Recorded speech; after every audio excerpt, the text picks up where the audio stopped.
നമ്മുടെ കോഴിക്കോട് അടുത്ത trending item എന്താന്ന് തിരഞ്ഞെടുക്കുന്നവർക്ക് ഇതാ ഒരു കിടിലൻ ഫ്രൂട്ട് ബേസ്ഡ് ചിൽഡ് പായസം. നമ്മളെ മനസ്സിലുള്ള പായസം എന്ന കോൺസെപ്റ്റിനെ മാറ്റിമറിക്കുന്ന ഒരു കിടിലൻ ഐറ്റം.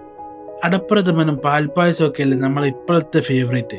ഇവിടെ വന്നാലുണ്ടല്ലോ നിങ്ങൾ അതൊക്കെ മാറും. 100+ വെറൈറ്റീസ് ഓഫ് പായസം ഇവിടെ ഉള്ളത്. Logan fruit, strawberry, blueberry, mango, tender coconut, pineapple, green apple, pomegranate, mix fruit, അങ്ങനെ കുറേ ടൈപ്പ് സാധനം ഉണ്ട് കേട്ടോ.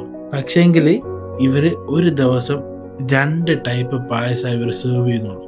ഡെയിലി മെനു മാറിക്കൊണ്ട് നിൽക്കും. ഇന്നുള്ള മെനു ആയിരിക്കില്ല നാളെ. അപ്പം ഞാൻ പോയെന്ന് എനിക്ക് കിട്ടിയത് സ്ട്രോബെറി പായസവും മിക്സ് ഫ്രൂട്ട് പായസവും. അതിലെൻ്റെ പേഴ്സണൽ ഫേവറേറ്റ് ഏതാണെന്ന് വെച്ചാൽ സ്ട്രോബെറിയാണ്. ആ മസ്റ്റ് ട്രൈ ആയിട്ടാണ്. മിക്സ് ഫ്രൂട്ടും മോശമൊന്നുമില്ല കേട്ടോ, പക്ഷെ എനിക്ക് സ്ട്രോബെറി വല്ലാണ്ടങ്ങ് ഇഷ്ടപ്പെട്ടു. അതുപോലെ തന്നെ ഇവരെ എടുത്തു പറയേണ്ട ഒരു സംഭവമാണ് ഇവരെ ഹൈജീൻ. നല്ല നീറ്റ് ആൻഡ് ക്ലീൻ. ധൈര്യത്തിൽ നിങ്ങൾ പോയി കുടിച്ചോ, ഇത്രയും വൃത്തിയും കാര്യമുള്ള സംഭവമാണ്. അപ്പോൾ ഇതിന്റെ ലൊക്കേഷൻ വരുന്നത് മുഗദാർ ബീച്ചിലെ സൈൻ ലബാന്റെ തൊട്ടടുത്തും കല്ലായി മന്തി സൂക്കിന്റെ തൊട്ടടുത്തും പിന്നെ ചെലവൂര് അംബിക ഹോട്ടലിന്റെ ഓപ്പോസിറ്റാണ്. അപ്പോൾ എല്ലാവരും പോയി ട്രൈ ചെയ്തിട്ട് നിങ്ങൾ ഫീഡ്ബാക്ക് അറിയിക്കട്ടോ.